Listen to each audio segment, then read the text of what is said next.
Hi అండి, అందరికీ నమస్కారం. Welcome back to Sharath updates YouTube channel. ఈరోజు ఈ వీడియోలో మనం తెలంగాణకు సంబంధించినటువంటి పెన్షన్ గురించి అయితే పూర్తి స్థాయిలో తెలుసుకునే ప్రయత్నం అయితే చేద్దాం.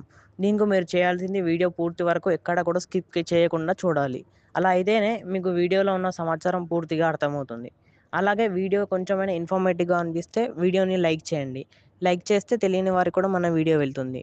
అలాగే ఛానల్ని సబ్స్క్రైబ్ చేయండి. బతుకున్నంత కాలం కాసింత ఆసర కోసం తప్పించారు.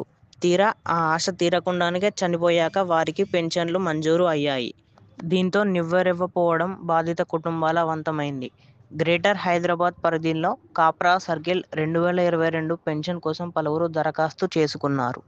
వీరిలో 191 మంది వరకు పెన్షన్ మంజూరైనట్లు తాజాగా సర్కిల్ అధికారులకు జాబితా చేరింది. కాగా ఈ జాబితాలో 32 మంది మృతుల పేర్లు కూడా ఉన్నాయని అధికారిక వర్గాలు సమాచారం ఇచ్చాయి. బ్రతికున్నప్పుడు పెన్షన్ కోసం దరఖాస్తు చేసుకుంటే చనిపోయాక వారి పేరు మంజూరు అయింది. 191 మందితో జాబితా సర్కిల్ కార్యాలయానికి చేరడంతో సంబంధిత అధికారులు వారికి ఫోన్ చేసి వివరాలు తెలుసుకుంటున్నారు. మీకు పెన్షన్ వస్తుంది, బ్యాంక్ ఖాతా తనిఖీ చేసుకోండి అని లబ్ధిదారులకు ఫోన్ చేసి చెబుతున్నారు.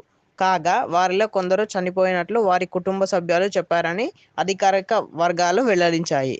ఇప్పుడు మన చేయూత పెన్షన్ విషయానికి వస్తే, ఈ చేయూత పెన్షన్ తెలంగాణ రాష్ట్రానికి కేంద్రం నుంచి కొత్త బడ్జెట్ రిలీజ్ అవ్వగానే, అంటే మార్చి 31 తేదీలోపు ఈ 4 పథకాలు పూర్తి అవ్వగానే, ఏవేవి అంటే ఇందిరమ్మ భరోసా, ఇందిరమ్మ ఆత్మీయ భరోసా, ఇందిరమ్మ ఇండ్లు, కొత్త రేషన్ కార్డులు, ఈ 4 పథకాలు పూర్తి అవ్వగానే ఏప్రిల్ మొదటి వారంలో కేంద్రం నుంచి కొత్త బడ్జెట్ రిలీజ్ అవుతుంది. అందులో నుంచి 800 కోట్లు ఈ తెలంగాణ కొత్త పెన్షన్లకు కేటాయించి ప్రతి ఒక్క లబ్ధిదారులకు మీ ఖాతాలో ఈ పెన్షన్ డబ్బులు జమ చేయడం జరుగుతుంది అని అయితే ప్రభుత్వం అయితే తెలిపింది. ఇవైతే ఈరోజు పెన్షన్ యొక్క లేటెస్ట్ అప్డేట్స్.